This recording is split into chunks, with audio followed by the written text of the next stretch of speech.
नमस्कार, मैं रवीश कुमार। क्या आप उन 2 लाख लोगों में से किसी को जानते हैं जिन्होंने 2024 में भारत की नागरिकता छोड़ दी?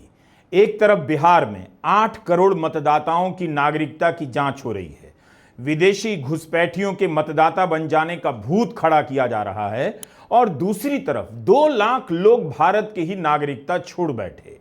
आप बताइए, अगर आपको मौका मिलेगा तो आप भारत में ही रहना चाहेंगे या भारत की नागरिकता छोड़कर किसी और देश में बस जाएंगे? मैं ये सवाल किसी नैतिकता या भावुकता से नहीं पूछ रहा, बल्कि ठोस कारणों से पूछ रहा हूं। लोग विदेश जाएंगे और जाना बिल्कुल गलत नहीं है, लेकिन नागरिकता छोड़ने के सवाल का जवाब अगर जानना ही है तो ठोस तरीके से इस पर बात होनी चाहिए। पूछना यह चाहिए कि क्या भारत की सुविधाएं, न्याय व्यवस्था, चिकित्सा व्यवस्था, यहां का सिस्टम लोगों में भरोसा पैदा नहीं कर रहा है?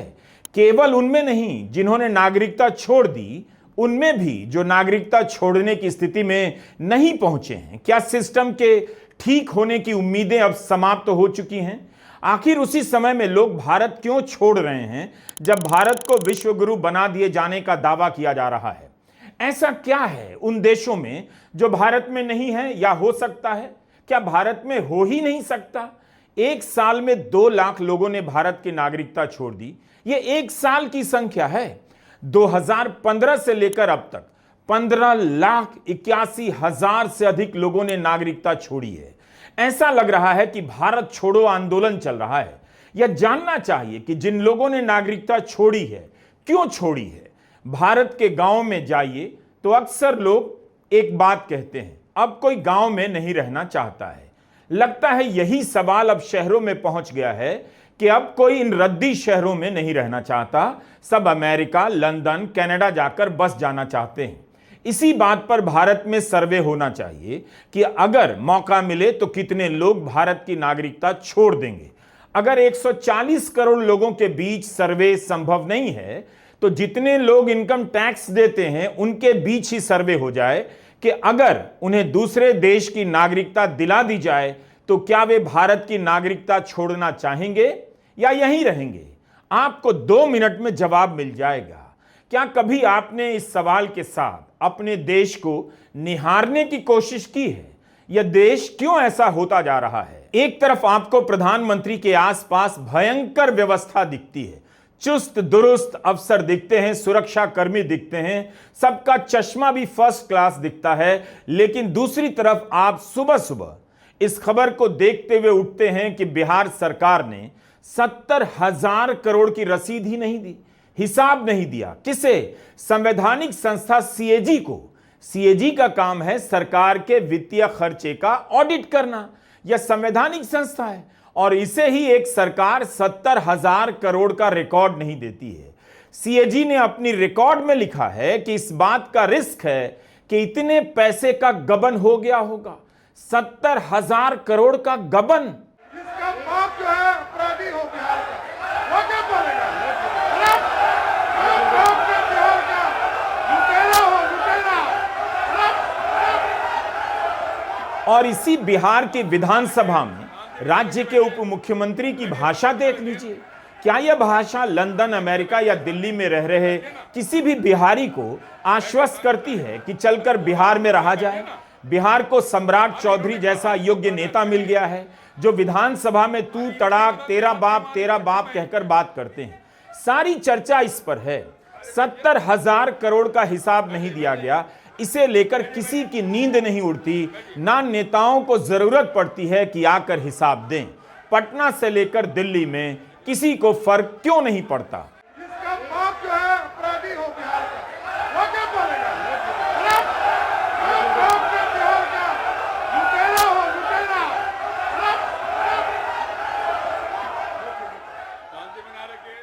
संवैधानिक नैतिकता समाप्त हो चुकी है।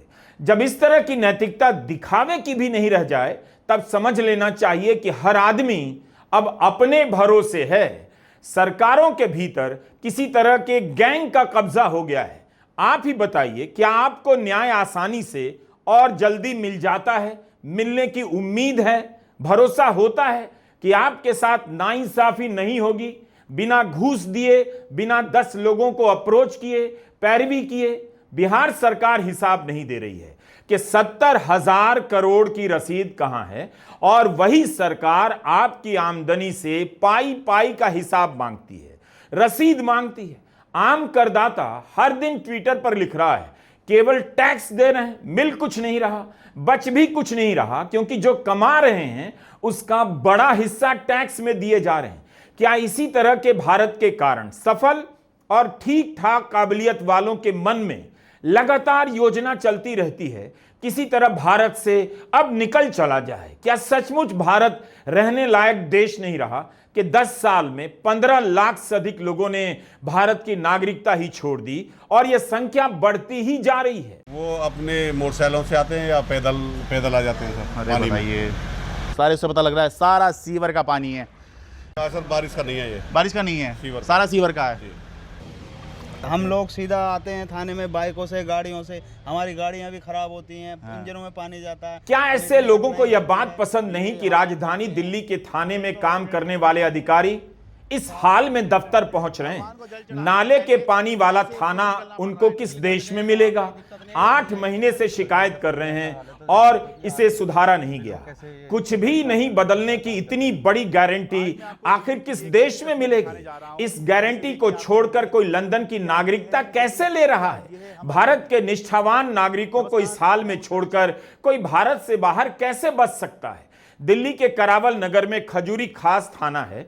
अगर 8 महीने से सीवर के पानी के बीच दफ्तर आने की बात सही है तो यूनेस्को को प्रमाणित करना चाहिए कि सहनशीलता का यह श्रेष्ठ उदाहरण है।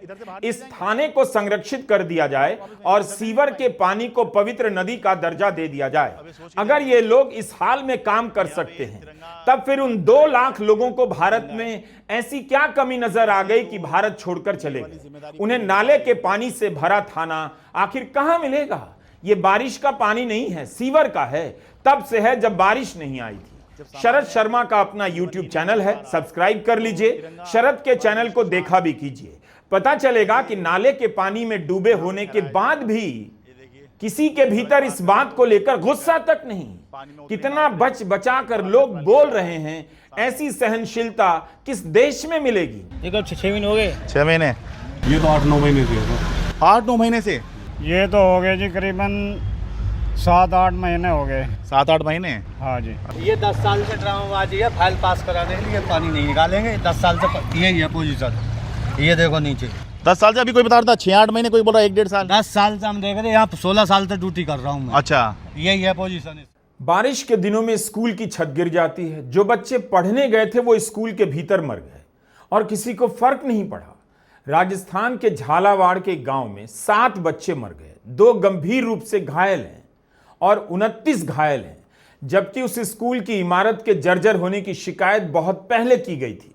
क्या किसी को फर्क नहीं पड़ा कि बच्चे जा रहे हैं, कुछ खतरा हो सकता है? किसी का कुछ नहीं बिगड़ रहा। जो सिस्टम में है उनके हाथ में पर्याप्त ताकत, ज्यादा से ज्यादा ताकत होती जा रही है, और जो सिस्टम के बाहर है वो लगातार कमजोर महसूस करता जा रहा है।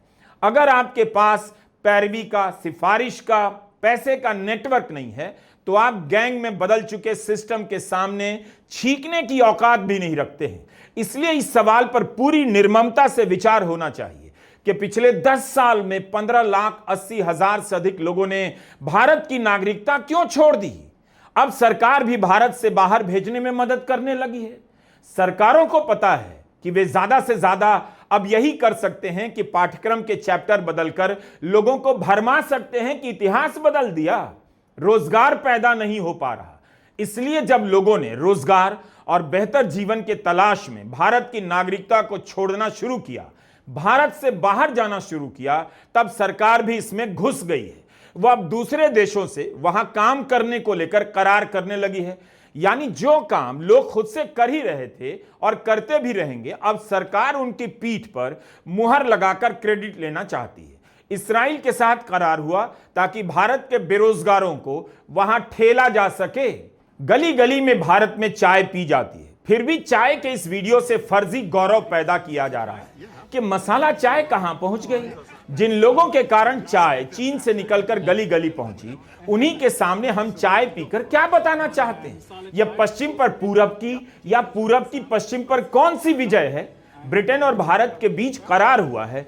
इसके तहत कुशल कामगार पहले से चली आ रही ग्लोबल बिजनेस मोबिलिटी स्कीम के तहत अप्लाई कर सकते हैं और पिछले साल 25,000 लोगों को दुनिया भर में वीजा मिला है। कॉरपोरेट में होने वाले ट्रांसफर, ग्रेच्युटी ट्रेनी, निवेशक और स्वतंत्र रूप से काम करने वाले पेशेवर के लिए रास्ते खुले रहेंगे। भारत की कंपनी में काम करने वाले जिन लोगों का ब्रिटेन की ब्रांच में ट्रांसफर होता है, उन्हें कम से कम 3 साल तक वहां रहने की अनुमति मिलेगी। अगर ब्रिटेन की वीजा नीति बदल जाती है तब भी यह गारंटी रहेगी। सैलरी बढ़ने पर इसका विस्तार कर 5 या 9 साल तक किया जा सकता है। जिस पश्चिम की सभ्यता संस्कृति को दिन रात गरियाना है, उसे दूषित बताना है, टीवी चैनलों पर बैठकर गर्व गर्व करना है, उसी पश्चिम के बनाए हुए शहरों, उनकी सुविधाओं का मुकाबला आज भी भारत का कोई शहर नहीं कर सकता। स्मार्ट सिटी, फलाना सिटी जैसी योजनाओं के पोस्टर दीवारों पर लग तो गए, लेकिन आज तक कोई ऐसा शहर नहीं बन सका जो दुनिया भर से लोगों को आकर्षित करे और जहां रहकर आदमी को लगे कि बस अब हो गया, जहां पहुंचना था सही जगह पहुंच गए। लेकिन हालत यह है कि सफल भारतीय जो ठीक ठाक कमाता है, वो निरंतर पलायन की अवस्था में गांव से शहर, शहर से नोएडा, ग्रेटर नोएडा, गुरुग्राम, बेंगलुरु पहुंचने के बाद अब दुबई और कनाडा जाने की सोचने लगा है। इसी 15 जुलाई के इकोनॉमिक टाइम्स में खबर छपी है कि 3,500 लखपति, करोड़पति, जिसे अंग्रेजी में मिलेनियर कहते हैं, भारत छोड़ने की सोच रहे हैं। Henley private wealth migration report 2025 के आंकड़ों के आधार पर यह जानकारी अन्य जगहों पर भी छपी है। हम ऐसी खबरों की सत्यता की पुष्टि नहीं कर सकते, लेकिन 2 लाख लोग 1 साल में भारत की नागरिकता छोड़ गए, यह खबर तो भारत सरकार ने संसद में दी है। जिन अरबपतियों ने भारत में रहकर पैसा कमाया, पैसा आने के बाद वे ही भारत को नमस्कार कर चले जाना चाहते हैं। 1 मिनट के लिए ठहर कर सोचना चाहिए, क्या वाकई यहां का सिस्टम हर दिन हर किसी के भरोसे को तोड़ रहा है? चाहे वो गरीब आदमी है, चाहे अमीर आदमी है, लोग मर मर कर और भर भर कर टैक्स दे रहे हैं और सरकारी सिस्टम में बैठे लोग जमकर लूट रहे हैं और उनका कहीं कुछ भी नहीं बिगड़ रहा है। ओडिशा विजिलेंस के ट्विटर हैंडल पर आए दिन भ्रष्ट अधिकारियों पर कार्रवाई के ट्वीट पोस्ट किए जा रहे हैं। 25 जुलाई की खबर है।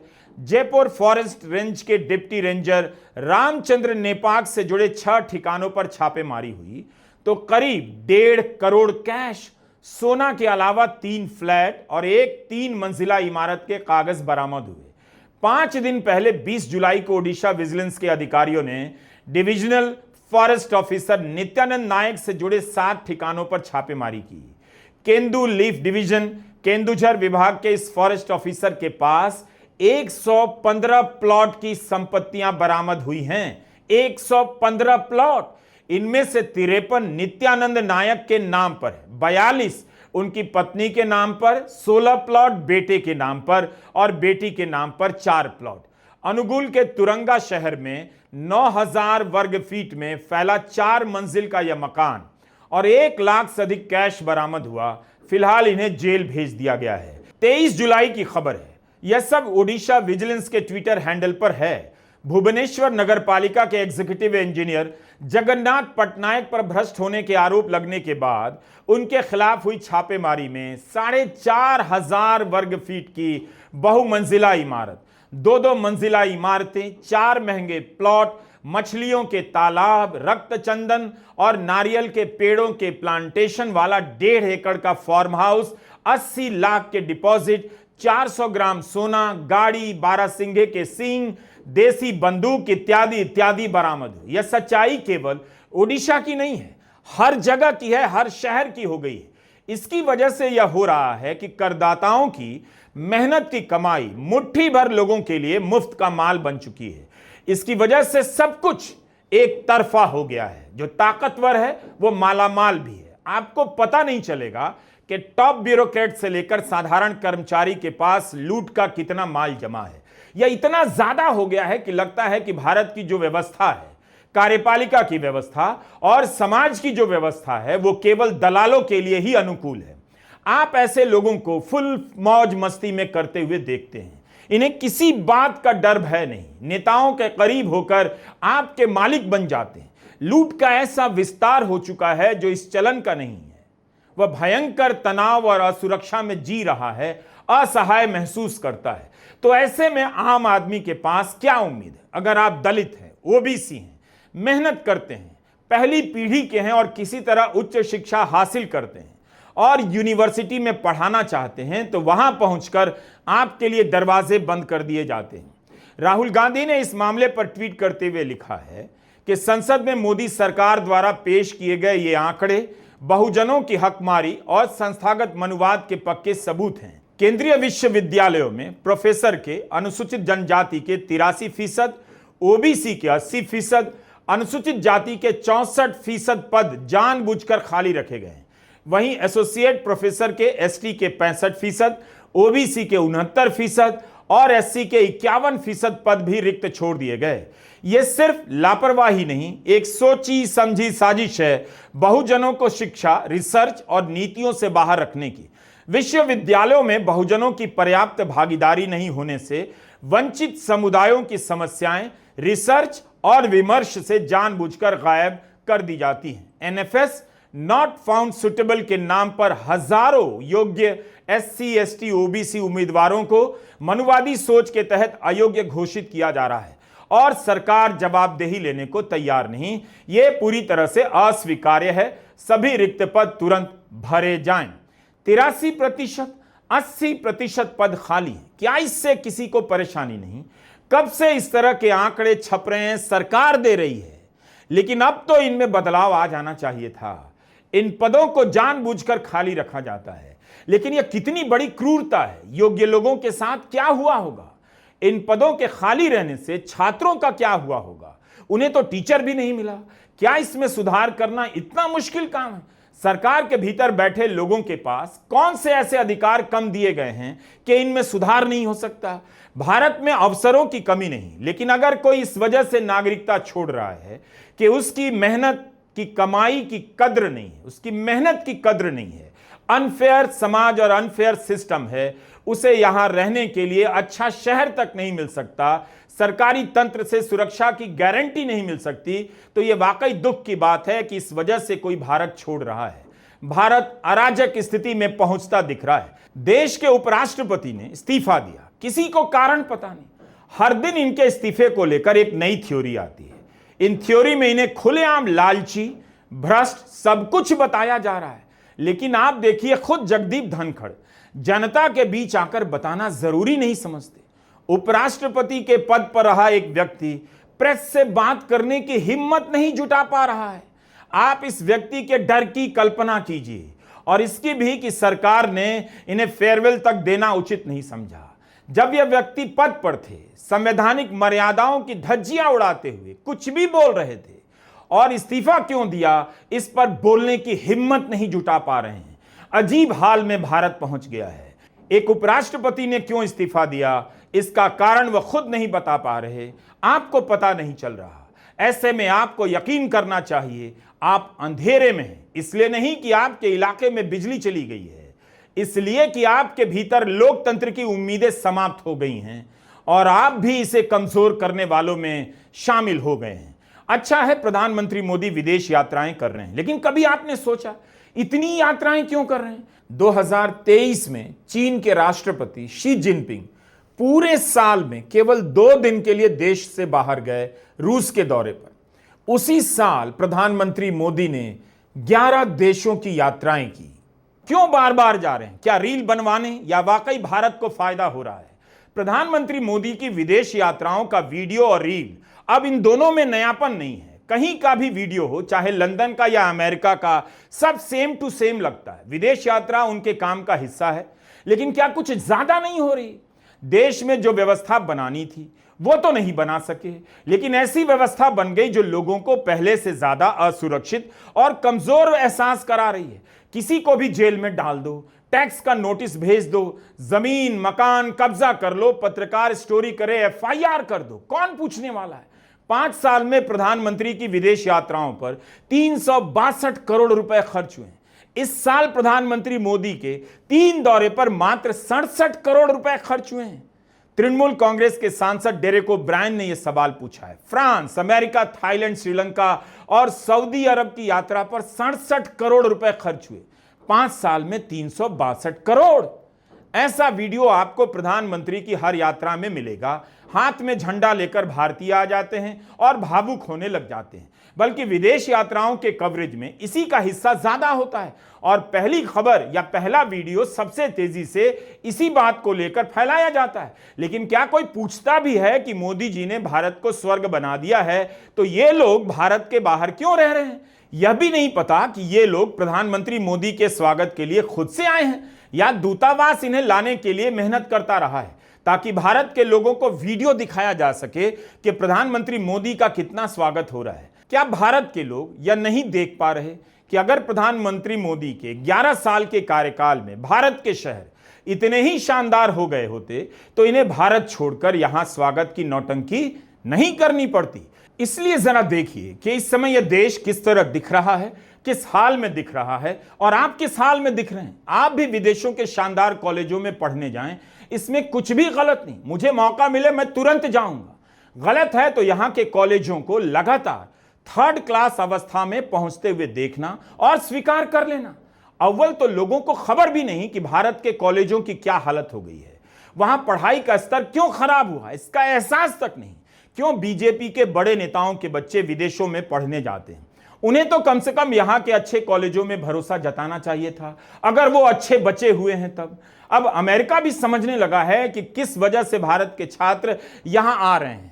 उसने कड़ाई कर दी। इस साल छात्र वीजा में 43% की कमी आई है। यह खुश होने वाली खबर नहीं, वाकई उन छात्रों के साथ अन्याय हुआ है। अब उन्हें यहां के कबाड़ हो चुके कॉलेजों में पढ़ना पड़ेगा। इससे दुखद किसी भी छात्र के लिए क्या हो सकता है। अच्छी बात है कि छात्रों को पता नहीं, उनके मां बाप को पता नहीं चल रहा कि वे किसी भी 3rd क्लास प्राइवेट कॉलेज में लाखों की फीस देकर पढ़ने बच्चों को भेज देते हैं। हैरानी होती है कि गुणवत्ता की समझ क्या हमारे यहां इतनी गई गुजरी हो गई है कि कभी रद्दी कॉलेज के हाथों लाखों ठगे गए और जब मन किया तो देश ही छोड़कर चले जाने का प्लान बनाने लगे। नमस्कार, मैं रवीश कुमार।